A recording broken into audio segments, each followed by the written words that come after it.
So I've been an iPhone user for the last 10 years. However, a couple of weeks ago, I unboxed a Pixel 4a from Google. I then went on holiday to see if the Pixel could tempt a 10-year iPhone user away from Apple's ecosystem. Welcome back to Ellis Reviews. Before we start, I want to remind everyone that I am running a little competition at the moment, which is to win this 10% voucher off a Pixel 4a. When I unboxed the Pixel, Google gave me this lovely balloon, and also to celebrate their 22nd birthday, a 10% discount voucher. So I thought, well, what better way to celebrate that than to give it away? So if you want this 10% off a Pixel 4a, all you need to do is tell me why you should get it in the comments below. Do it now. Before you forget, do it now. And in the next week or so, I will pick a winner. So last week I got back from a much needed holiday and I took with me the Google Pixel 4a, which is Google's budget smartphone. I wanted to test out Android from an iPhone user's perspective. Now, it's not the first time I've done this. I did have a Moto G many years ago, if you remember those, and I enjoyed it actually, but it always felt a bit clunky compared to the iPhone. And no matter what I did, I always ended up going back to the iPhone. So I wanted to see how far Android has come.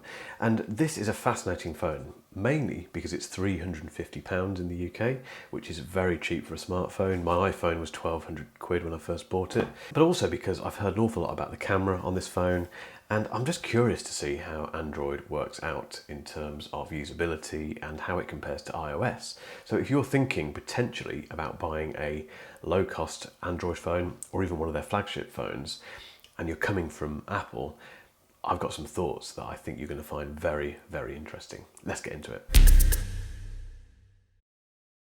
So before we get into my thoughts about the Pixel, one thing to bear in mind, if you've watched this channel before, you'll know that I don't go into deep spec dives, I don't talk about CPUs, I don't really talk about memory, mainly because I find that stuff interminably boring, but also because I'm far more interested in the real world usage of phones like this. So you're not going to get spec insights, you're not going to get benchmark tests and stuff. There are some much cleverer people out there than me that will give that for you. Just go out and search for it.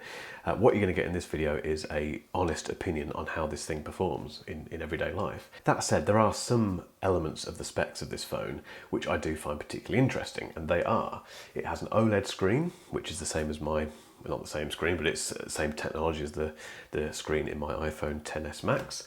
It has an always-on display, which the iPhone doesn't have. It's a 5.8-inch screen. And if you compare that to an iPhone, it's considerably smaller, actually. It's also got a 12-megapixel rear camera, which is actually dual pixel, which is something you find in high-end, fairly high-end DSLR cameras. So that really got me interested. It also has USB-C charging, which the iPhone doesn't have. Trust me, I have so many devices now that use USB-C. That really piqued my interest. But in terms of specs, that's pretty much as far as I got interested with it, really. So let's very quickly start with the cost. I paid £350 for this in the UK. I think it's a similar price in the US. And that to me is a budget smartphone. I think it is by anyone's standards. You know, the iPhone SE is probably the closest comparison to it in terms of an iOS device. And that is, I think, £400. Very good phone, very quick phone, but it doesn't have a full screen display. And to be honest, it's not as attractive as this phone. I think that the iPhone SE looks old now. It's old tech, it's got big bezels, and it's typical Apple. They're rinsing that hardware for as much as they can. You can't blame them for that. They're a business, they need to make money. But in terms of a comparison between cost, if I compare it with the SE, it's a bit of a no-brainer, I think, personally. However, if I compare it with an older iPhone like the XS Max, which is the phone that I have here, that cost me 2 years ago £1,200. That's a lot of money for a telephone by anyone's standards. And without beating around the bush, the camera in this phone compared to the XS Max is unbelievably better. Like the way the technology has come on in 2 years in a budget phone versus a flagship phone is crazy. I will say, I think the XS Max camera is pretty dreadful, actually. It does some very odd processing. It seems very grainy. If you do some searching on Google, you'll see a lot of people have a similar issue with it, but it's just not particularly good. Whereas this one, spoiler, is stonkingly good. It's well made, it feels solid, it's plastic. There are certain things you don't get. It's not water resistant. It doesn't have wireless charging, but it feels like a solid phone actually. And I chucked it about a bit on holiday. I didn't really take a huge amount of care with it, and it's held up pretty well. So yeah, if you're not that fussed about screen sizes and specs and things like water resistance, I think the Pixel 4a off the bat is a bit of a no-brainer, particularly when you get a kind of unfiltered version of Android as well. You know, it's untouched, it's as Google intends it.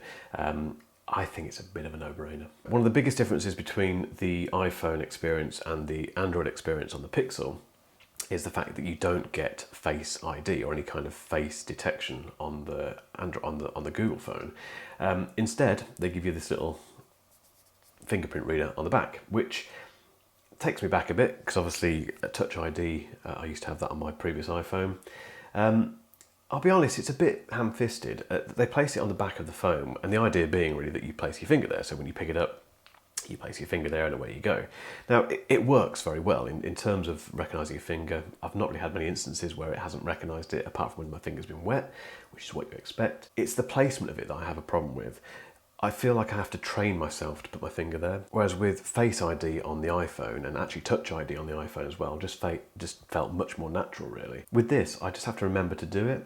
And I've had several occasions where I've forgotten, I've tried to swipe up, and then it doesn't really remind you to press your finger against the Touch ID sensor. It just feels a bit like there's effort involved in doing it. And the whole point, I think, of biometric security is that it should be effortless. The other issue I've had with it is that I've set it off in my pocket a few times just because I've rested my hand and the finger inadvertently on the sensor, and I've opened then the phone to find out that I've run out of attempts to unlock it with my finger. So I got by with it in the end. And actually, when I went back to using the iPhone, I found myself trying to press the back of the phone. So I clearly got used to it. But just bear that in mind. It takes a bit of retraining to get used to that. I must say, comparing the notch, even though I'm not too fussed about it, to this little pinhole camera that you get on the Pixel, I do like this. You don't know it's there. It's so small, and the camera's pretty good as well. As a result, you do get a much more of a full screen display, which I do quite like. Right, the camera, let's get straight into this. And again, spoiler alert, it's absolutely amazing. I went on holiday to the Lake District in the UK and up to Edinburgh as well. And there's some really tricky conditions. It was a very, very sunny, contrasty days that we kind of experienced. And I took my 5D away with me, my 5D Mark III, which is a professional, an aging admittedly, but a professional DSLR camera. And that struggled all day with these very contrasty conditions. As you'd expect, a smartphone doesn't have those same issues because it relies on computational photography to sort all that out for you at the press of a button. This did such a good job in every single condition. Now, there's no getting away from it. It does a lot of processing sometimes, and it very much depends on the conditions that you're shooting in terms of how much processing it does. If I give you one example here, this shot was taken at the top of Calton Hill in Edinburgh, and it's straight out the phone, no edits, nothing at all. And it looks very much processed. I mean, there's no getting away from it. If you look at it here, it looks like it's gone through some kind of filter on Instagram or something, but it hasn't. It's literally, I pressed the shutter button, it processed the photo very quickly, and there it was. And for some people, you may not like that. I think it's very much a Marmite thing. You'll love it or you'll hate it. Personally, I think it captured the moment brilliantly. We were at the top of this hill, it was windy, it was kind of flitting between wet weather and sunny, and it was dramatic. And Edinburgh is a dramatic city. There's dramatic architecture, there's very varied architecture as well. And it just looks beautiful, I think. And again, it is an acquired taste, I think. There's another one here. This was taken at Bamber Castle. If you want to go and visit a castle, by the way, go to Northumberland, go to Bamber Castle, it's incredible. But yeah, this was taken, again, very, very high contrast day. There was sunlight on the beach, and obviously that was casting shadows on the inner walls of the castle, which is where I was stood. I took a couple of shots with my 5D.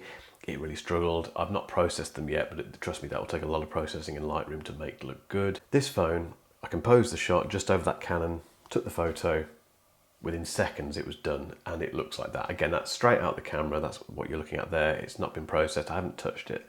I think it's fantastic. The other thing the Pixel 4a has, which I don't have on my iPhone XS Max, and I appreciate the iPhone, I don't think the 11 does, but certainly the iPhone, the new Pro models have it, is something called Night Sight, which is basically a way of taking photos in very low light without a tripod and allowing the processing power behind this phone to make it look as though there's more light than there is. So let's take a look at an example. So on the left here, we have a photo directly out of the camera, out of the phone, no processing from the Pixel 4a using night sight mode. And on the right hand side, we have a photo that's taken by an iPhone XR. Now I know the XR is older than the XS, I think, or it's about the same sort of age. Therefore it's an older phone, so the photos aren't going to be as good. Whatever. However, it's not that old, it's only 2 or 3 years old. And this just demonstrates, I think, how far we've come with computational photography. And this is a budget phone, remember. You know, the XR was another, it's £700-800, I think. This was 350 quid. And night sight, the way it works, you literally hold it up, compose your photo, press the shutter button, and you get a little timer that says hold still. And it does that for about 2 or 3 seconds. Takes the photo, it then processes it behind the scenes and gives you the finished photo, and that's the result that you can see in front of you now. So yeah, as you can see, it's stunning, really. Okay, there's a bit of lens flare there, that's my fault for bad composition, but you know, look at the sky, look at the way it's picked out the colours of the grass, on the lighting. You know, I didn't use a tripod, it was all handheld. Amazing. Night sight is just superb, trust me. It's an addictive thing to have as well. It makes you want to go out at night and start taking photos and getting creative. So to have that in the Pixel 4a at this price, I think is fantastic. So the big question for a lot of iPhone owners is, how does Android compare to iOS?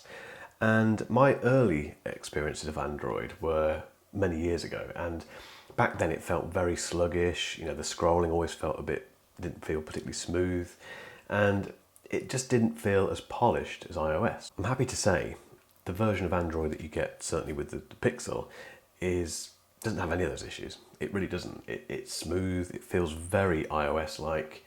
The only thing to bear in mind is that because I was using this on holiday, I wasn't using it for my business. Now obviously I rely on my phone an awful lot for my business, and there are certain apps that I couldn't operate the business without, basically. So I didn't do a test in terms of day-to-day business use, and my fear, I suppose, would be that I may come across some incompatibility, maybe even some apps that I rely on day in, day out that aren't available on Android. At some stage I'll do a test for that, but this was very much a personal leisure use, if you like, and honestly it didn't feel much different at all. I think if you've never used Android before and you've been using iOS, it's like an old pair of socks for you. Trust me, it will take probably an hour or two to start getting your head around a few of the slight differences. And those differences aren't much at all, really. You know, the way that you switch between apps is identical. You can swipe from the bottom of the screen. The way that you bring up your list of apps is fairly similar, to be honest. The other thing that used to put me off with Android was that you could customize it too much, and you can still customize it a huge amount compared to iOS. But that customization doesn't really get in the way. You know, you don't feel like you've got to do it. You can do a lot more with the home screen. I know we have widgets now in iOS 14. I've got thoughts on that, which I'll publish in another video. But generally speaking, the customization doesn't feel overwhelming with Android. You can set it up out the box, start using it, and you'll be perfectly happy, trust me. A few smaller observations about this phone. Setup was very straightforward, very Apple-like. Turn it on, fill in a few details, set up your language preferences, etc. Transfer data from older phones if you need to. I didn't do that, I just did it as a fresh phone. But yeah, very simple out of the box to get set up, very easy. I love the wallpapers, actually. I've always thought the wallpapers on iOS are incredibly boring and pretty limited, whereas with Android, certainly with the Pixel phone, you do get a huge choice, and there's also this really cool thing where you can have the wallpapers change automatically for you, and you can pick, you know, cityscapes or nature photos, whatever it might be, and I just quite enjoyed that. It was quite a nice little touch. The Android user experience feels a little bit more fun than iOS. It's very hard to explain what I mean by that, but you'd notice it yourself, I think. iOS feels very regimented, polished, professional, gets the job done, no problem at all. Android feels a little bit like one of your mates who, you know, he'd turn up to a party in shorts and t-shirt, even if it was like a proper dress-up dinner or something. It's just a little bit looser. It's a bit more fun, and I quite like that. You know, you get the impression it might do something odd without you knowing about it. It never did, to be fair, but it's very hard to explain what I mean by this, but it just feels a bit more fun than iOS, and that excites me. Battery life is pretty good, really. On standby, it's amazing. It just lasts forever. I think when I first got the phone out of the box, I didn't use it a huge amount, but I left it just uncharged or uncharging, sorry, and it had 80% by the end of the day. You know, so and that's even with the always on screen, always on display on. Under heavy use, I'd end the day with 25% most days. Again, I've not done any extensive battery tests. You need to look at a different channel for that. But yeah, if you're worried about battery, to be honest, this will do you proud. You'll have no problem there at all. The OLED screen's fantastic. It's great. And just very quickly on the screen size, as you can see in my hand, it's very, very easy to operate one-handed as opposed to the mammoth iPhone XS Max. So I do like big phones, but they do tend to get a bit annoying after a while. I do like the size of this, and I'm quite excited potentially about looking at a smaller iPhone after this. And the OLED screen, like I say, is just amazing. It's bright, it's fantastic, gives you great contrast, great blacks, and it's great to read outside. And the screen on this £350 phone is fantastic.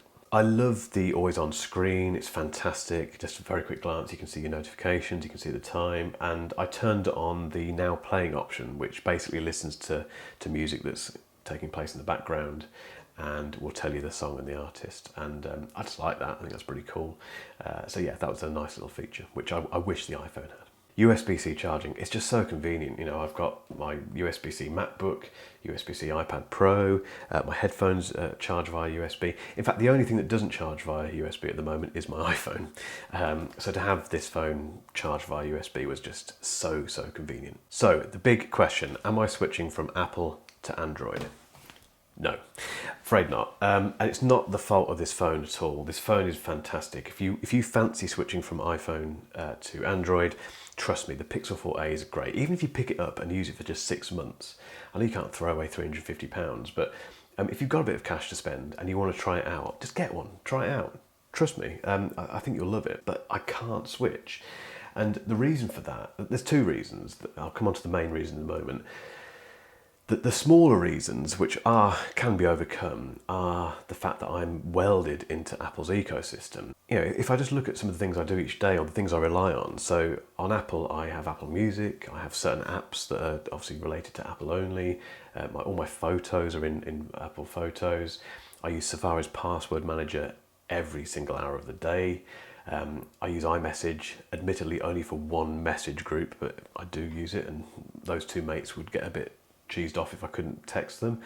And AirDrop, I use that all the time in terms of transferring photos and things between devices, and also transferring the clipboard. So if I copy some text on my phone, I can very quickly paste it onto my MacBook.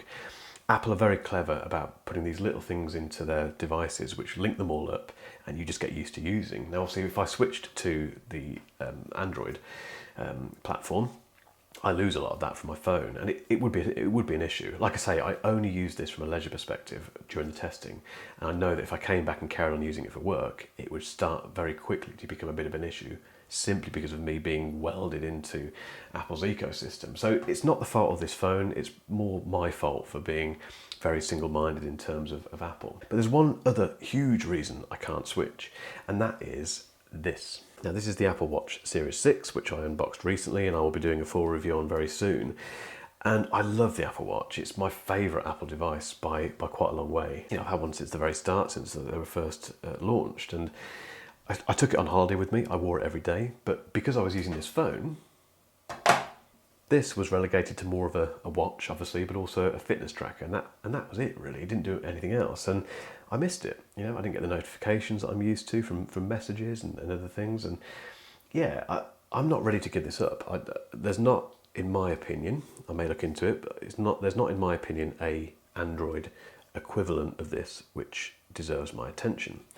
So because Apple dictates that you have to have a phone linked to one of these for it to work properly, I have no choice but to stick with the iPhone. So the Apple Watch is the key thing that is keeping me from Android. But you may not have an Apple Watch.